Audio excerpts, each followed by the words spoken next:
Bien, empezamos la semana pasada el Salmo 80 y veíamos en esta primera parte cómo se refiere el salmista a Dios como pastor. Y habíamos visto que por el contexto del Salmo, por cómo se va desarrollando el Salmo, el hecho de se ve una necesidad muy grande en el salmista, una necesidad de ser apapachado, de ser cuidado, de sentir la guía de Dios. Y es por eso que Dios habla de esto como oh pastor de Israel. Oh pastor de Israel. Muchas veces se define a Dios o se empiezan los salmos hablando a Dios como Dios que está en las alturas, pero en esta ocasión se habla como el pastor, el que va a guiar. Vemos que un pastor guía, un pastor cuida, un pastor mantiene. Entonces, este es el canto y de esa manera empieza, ¿no? Y habíamos visto esta última parte. Tú que te moras entre querubines, definitivamente esta es una imagen del cielo, es una imagen del trono de Dios, pero también es una imagen que a ellos les enseñaba lo que pasaba en aquel santuario que habían creado Moisés, que Dios le dictó a Moisés cómo hacerlo, que era el lugar santísimo. Y habíamos hablado precisamente de ese lugar que se llamaba el propiciatorio, que era la tapa del arca del pacto, y que en ese lugar había una tapa que simbolizaba la misericordia de Dios. En español se dice propiciatorio, en inglés se dice asiento de la misericordia, pero de alguna manera ese lugar nos hablaba de que Dios había tenido misericordia, y ese era el punto de contacto entre el hombre pecador y un Dios santo. Y de esa manera aquí nosotros habíamos visto que tenemos también ese punto de contacto, que es la misericordia de Dios. Nosotros no merecemos estar en la presencia de Dios, nosotros no merecemos el hincarnos, llegar a Dios y pedirle cosas, no lo merecemos. Lo podemos hacer porque hay misericordia de Dios. Y habíamos hablado que ese propiciatorio también nos hablaba de Jesús. Cuando los que ya están generalmente aquí todos muy familiarizados con todo lo que era el lugar santo y el lugar santísimo, todo lo que era el tabernáculo y después fue el templo, y cómo cada uno de estos habitaciones y muebles que tenía este tabernáculo nos hablaban de cómo tener una vida espiritual con Dios, una relación espiritual con Dios. Entonces no me voy a extender en esto, nada más para los que no vinieron la semana pasada. Antes de entrar a este santuario, este santuario donde nada más podía entrar el sacerdote levita, que este santuario estaba dividido en el lugar santo, que entraba los sacerdotes todos los días, y el lugar santísimo, en donde podía entrar el sumo sacerdote solamente una vez al año, en el día de la expiación. Y entonces en ese lugar santísimo era donde estaba el arca, era un cofre de madera, de una madera preciosa, y puesto con oro, ¿no? Y en este cofre hablaban de varias cosas que nos hablaban del pacto de Dios. Había una urna con el maná que estaba en el desierto, había la vara de Aarón que reverdeció, y estaban las tablas de la ley. Entonces estaban en el arca. Pero esta arca tenía este cofre estaba cubierto por una tapa en donde habían esculpidos unos querubines. Y esto simbolizaba esa escena en el cielo, era una imagen de lo que pasa en el cielo, Dios entre querubines. Entonces, al hacer referencia a esto, nos hacía referencia también de la misericordia de Dios para con nosotros. Decía, resplandece sobre nosotros. Muy probablemente, en el contexto que se daba este salmo, se daba porque ellos habían sufrido y estaban sufriendo una aflicción porque se habían alejado de Dios. Por todas las cosas que vamos inclusive a ver el día de hoy, podríamos ver esto, ¿no? Pero bueno, sí ya tienen la idea del arca, ¿no? Los que no la habían conocido, no habían escuchado quizás de ella. Nos encontramos ahora el versículo 2. ¿Quieres leerlo? El 2 y el 3. ¿Quieres leerlo, Carlos, por favor? Del Salmo 80. Despierta tu poder delante de Efraín, de Benjamín y de Manasés, y ven a salvarnos. Oh Dios, restáuranos, haz resplandecer tu rostro y seremos salvos. Qué curioso. Oye, pues despierta tu poder delante de todo Israel. ¿Por qué Efraín, Manasés? ¿Por qué Efraín, Manasés y Benjamín? Esto me remite mucho a esa parte en el libro de Números en donde cuando Dios a través de Moisés organizó al pueblo y lo puso en orden, cómo el pueblo se iba a estar moviendo constantemente en el desierto. El libro de Números habla de esa parte en donde Israel está en el desierto. Había salido de Egipto, iba camino a la tierra prometida y estaba en el desierto. Entonces, en un principio salieron como una muchedumbre, así todos con todos y todo eso. No tenían tabernáculo, no tenían lugar santísimo, no tenían nada. Pero, sin embargo, ellos estuvieron estacionados aproximadamente un año en el monte Sinaí. Y Dios les dio leyes, y entre esas leyes les dio la organización, les dijo cómo construir el tabernáculo, cómo ser el culto y la adoración hacia Dios. Y además les dio leyes, dijo, bueno, ustedes van a salir y van a hacer escalas en el desierto.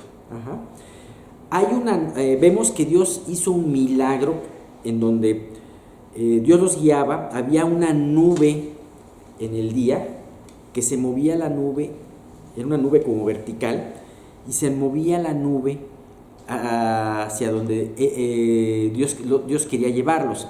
Y cuando esa nube se paraba, quería decir que ellos se tenían que quedar ahí. Bueno, cuando ellos construyeron el tabernáculo, esta nube se posaba encima del tabernáculo. Y se podía quedar ahí una semana, 2 semanas, el tiempo que Dios necesitara. Y cuando se levantaba la nube y hacía marcha, entonces el pueblo tenía que levantar todas sus tiendas, empezando por el tabernáculo, que además tenía órdenes muy específicas para cómo guardarlos, quién tenía que cargar qué.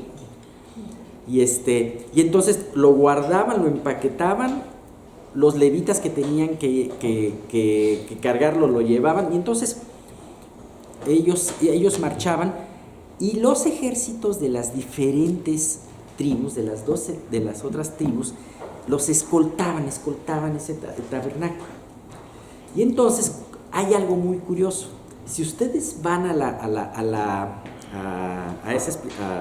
esa parte de Números, había levitas que eran los hijos de Aarón, que eran los que cargaban el arca.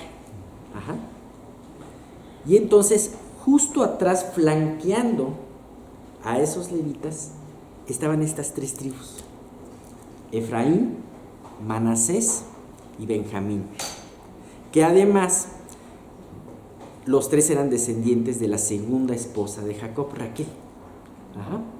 Algo también, esto habla un poquito como que pues también ellos estaban viendo la gloria que representaba ese tabernáculo. De hecho, que a mí me impresiona. Ellos debían de tener en cuenta que no era por sus propios pies, que no era por su propia fuerza que ellos pudieran estar caminando y soportando el desierto, sino era porque el poder de Dios los guiaba, y además Él los ahuyentaba a sus enemigos, ¿no? Entonces estas tribus veían ese poder que se levantaba y caminaba.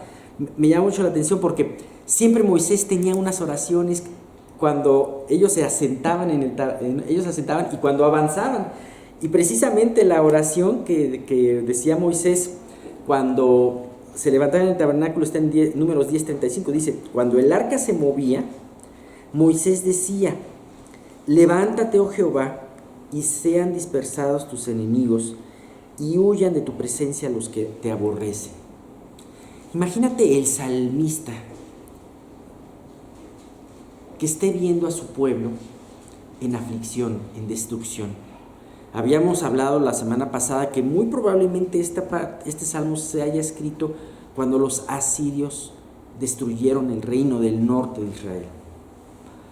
Sin embargo, imagínate, después de ver destrucción y de ver que aparentemente Dios no está ahí, empiezas a ver la imagen del arca imagínate la imagen del arca moviéndose, y las 3 tribus, que además representaban, digamos, especialmente Efraín, la tribu del norte, el reino del norte, ver cómo, y acordarse de esas palabras de Moisés: levántate, Dios, y sean dispersados tus enemigos.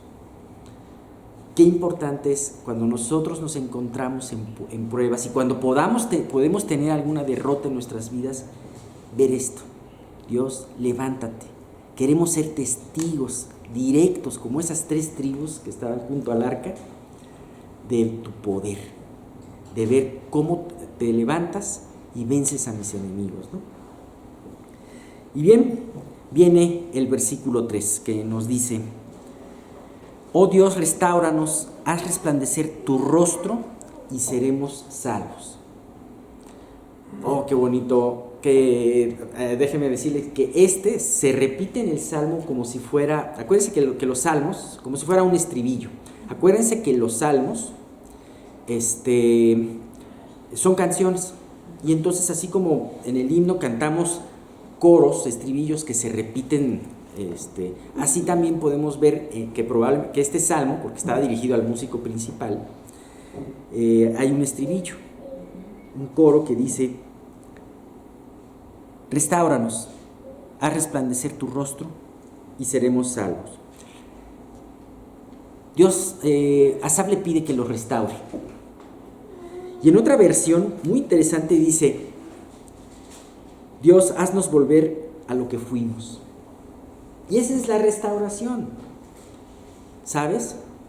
Muchas veces Dios utiliza un quebranto en nuestra vida para mostrarnos que nos hemos desviado, que nos hemos apartado de Él, y que además es algo que muchas veces es tan sutil que no nos damos cuenta, que estamos nosotros errando el camino y no haciendo caso a sus llamados, y de repente Dios trae un quebranto. ¿Sabes? Qué hermoso el poderle pedir a Dios: Dios, regrésame a donde estaba, regrésame a tus caminos, perdóname por haber permitido estas situaciones en mi vida y llévame a donde estaba viviendo. Déjame decirte que si tú te desvías es culpa tuya. Los destrozos que vemos porque nos olvidamos o nos desviamos o no tomamos en cuenta algo es culpa nuestra. Pero el regresar a Dios es solamente algo que con el poder de Dios lo puedes hacer. No es cuestión de que te hagas de voluntad y digas: no, ahora voy a regresar y voy a leer tantos versículos diarios que qué bueno que lo hagas, y de hecho es algo importante buscar de esa manera, ¿no? Sin embargo, el poder, lo que te va a rescatar, que es estar lleno del Espíritu, y que te va a rescatar ese gozo, va a ser única y exclusivamente el poder de Dios.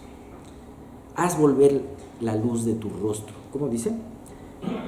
Pues, haz resplandecer tu rostro y seremos salvos. ¿Se acuerdan? ¿Alguien de ustedes ha leído el Salmo 104? Seguramente sí, pero seguramente tampoco se acuerdan de qué es, ¿verdad? El versículo 5 y 6, a ver, díganmelo por favor. No, me llama mucho la atención porque ahí habla de la creación, del cuidado que Dios tiene en su creación. Y de hecho comienza muy parecido al Salmo 103, en donde dice: bendice alma mía a Jehová y bendiga todo mi ser su santo nombre. Ese sí se acuerdan muy bien, ¿verdad? Bien, pues el Salmo 104 comienza muy parecido y resulta que que dice una parte en donde habla de la creación, habla de los animales del campo. Y entonces dice que tú con tu misericordia, con tu bondad, les das a todo a su tiempo, su comida. Pero escondes tu rostro y se turban. ¿Sabes? No sé si tú te acuerdas cuando alguien está enojado contigo, que te deja de ver. De hecho, cuando tú te enojas con una persona, no la ves. Evitas verla, ¿no? Y la persona con la pues se siente mal, dice, aunque tú le preguntes, oye, ¿qué te pasa? Nada. Pero se nota porque no me ves, no volteas a verme, ¿no? Entonces, de alguna manera, el hecho de decir, oye, Dios, siento que no me estás viendo, siento que tu mirada no está en mis pasos. Por favor, voltea a verme, ¿no? Regrésame, haz que tu rostro vuelva a resplandecer. Vemos también esta preciosa bendición sacerdotal que Dios nos pone en Números 6, 24, 26, ¿no? Es un versículo, unos versículos muy hermosos de una bendición que fue mandada para que los sacerdotes dijeran al pueblo. Dice: Jehová te bendiga y te guarde. Jehová haga resplandecer su rostro sobre ti y tenga de ti misericordia. Jehová alce sobre ti su rostro y ponga en ti paz.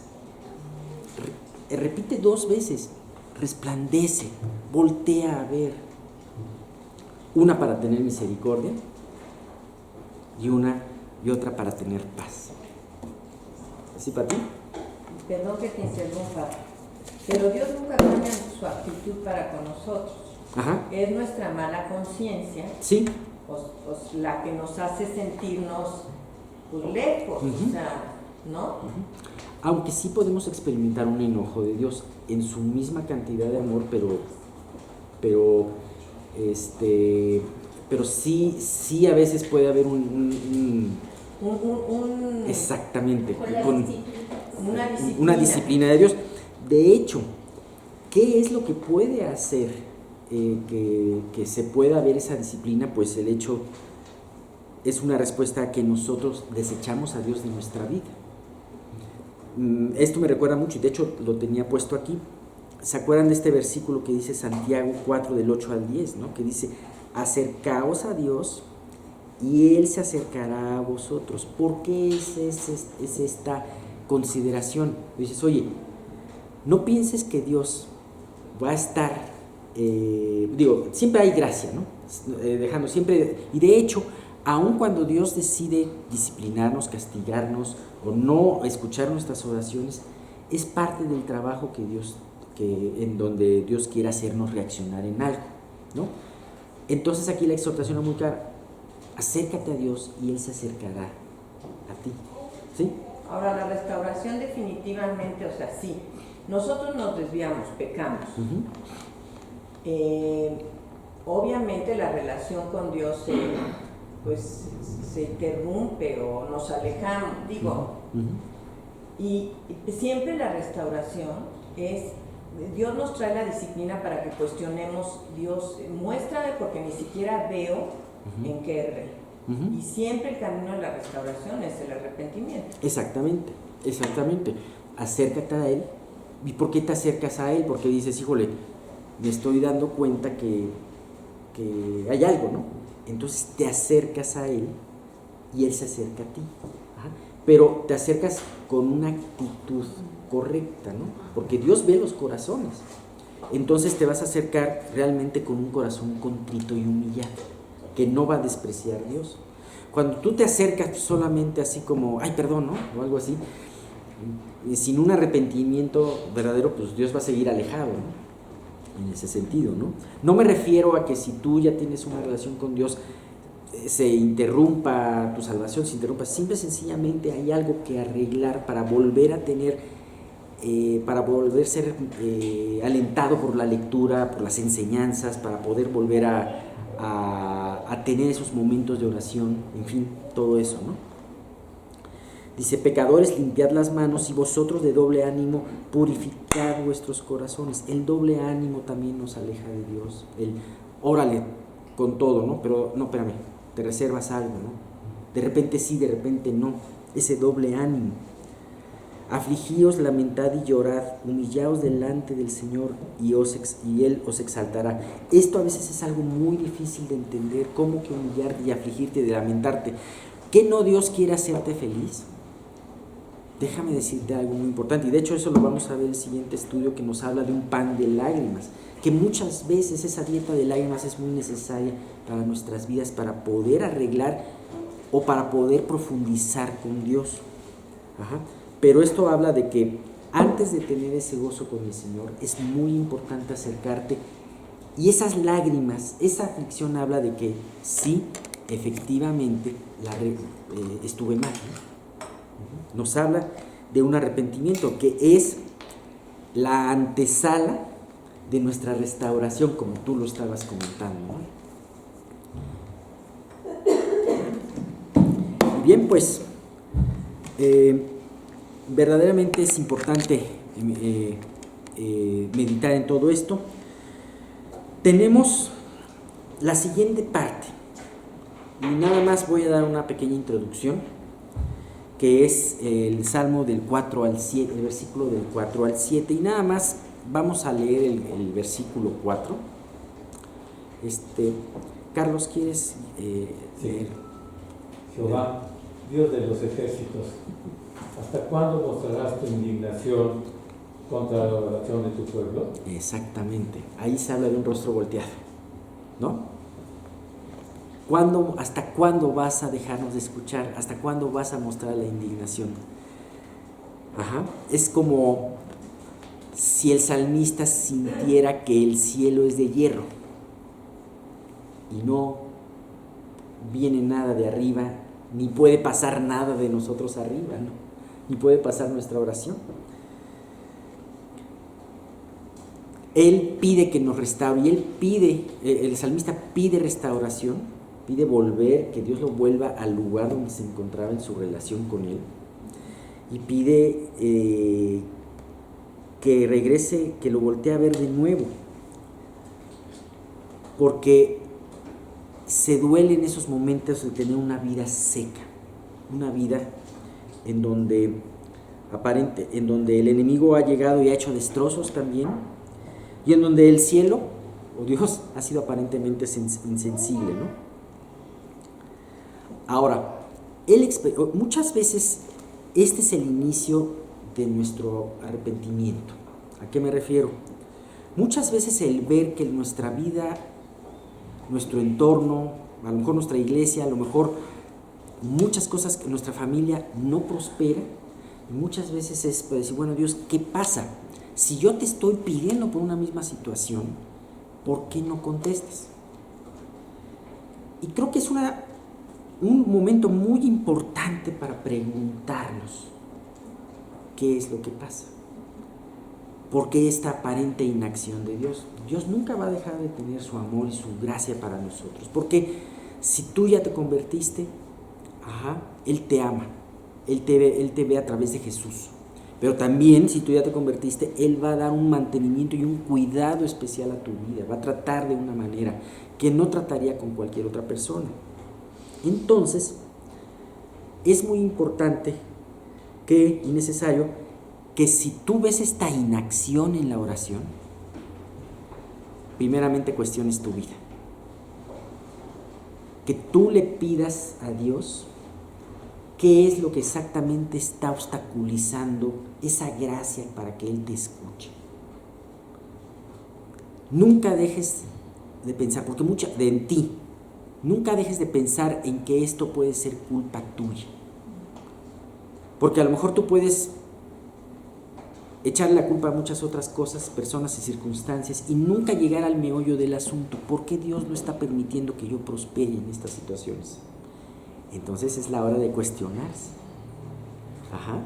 Imagínate Josué, después de haber y todo el ejército de Israel, después de haber derrotado a Jericó, de repente se arma, dice, bueno, ponen un ejército más pequeño y van me parece que es la ciudad de Ai, ¿no? Ai. Y entonces, de repente salen, sus enemigos son más poderosos que ellos, y salen corriendo y hay muertes y bajas y todo eso, ¿no? Y entonces Josué pudo haber dicho, ay, pues sí, es que lo que pasa es que debí de haber mandado más gente, ¿no? O pudo haber dicho, lo que pasa es que las espadas no estaban muy afiladas, ¿no? Tantas cosas, ¿no? O haberle echado la culpa a Dios. ¿Por qué? Como muchas veces el pueblo se le echó, ¿por qué nos trajiste aquí para matarnos, no? No. Josué lo que hizo fue una introspección del pueblo. Él se puso con Dios. Dios, ¿qué pasa? Muéstranos. Esto no es normal en una relación contigo. Ajá. Esto no es normal. Y entonces Dios le fue mostrando, hay un anatema, hay un pecado, hay algo, hay una desobediencia. Y entonces, esta parte se conoce, está en el libro de Josué, y se conoce como el pecado de Acán. Resulta que Dios fue guiando, a ir separando las tribus y ir mostrando en qué tribu había el problema. Y dentro de la tribu, qué familia tenía el problema. Y dentro de la familia, finalmente, quién tenía el problema. Hasta que salió una persona. A ver, decláranos qué pasó. ¿Qué hiciste? Dios les había prohibido a los israelitas tomar cualquier cosa como botín de Jericó. Y entonces Acán vio un lingote de oro y vio un manto babilónico que se veía muy bueno y se los trajo y los escondió en su tienda, pero Dios sí lo vio. Y entonces lo confesó. Ahora, imagínate, tan solo por un lingote de oro, por un manto babilónico, pero con una actitud de desobediencia y de codicia, Dios turbó a Israel. Entonces, a veces hay ese manto babilónico, hay ese lingote de oro que puede estar estorbando en tu vida para que tú no seas bendecido como Dios quiere bendecirte. Y no me refiero que tú seas muy próspero ni nada, pero simple y sencillamente para que sigas haciendo el trabajo y la obra que Él tiene en sus manos, ¿no? Y bien, el próximo estudio, que veamos el Salmo, vamos a ver 7 razones por las cuales Dios puede no estar contestando tu oración.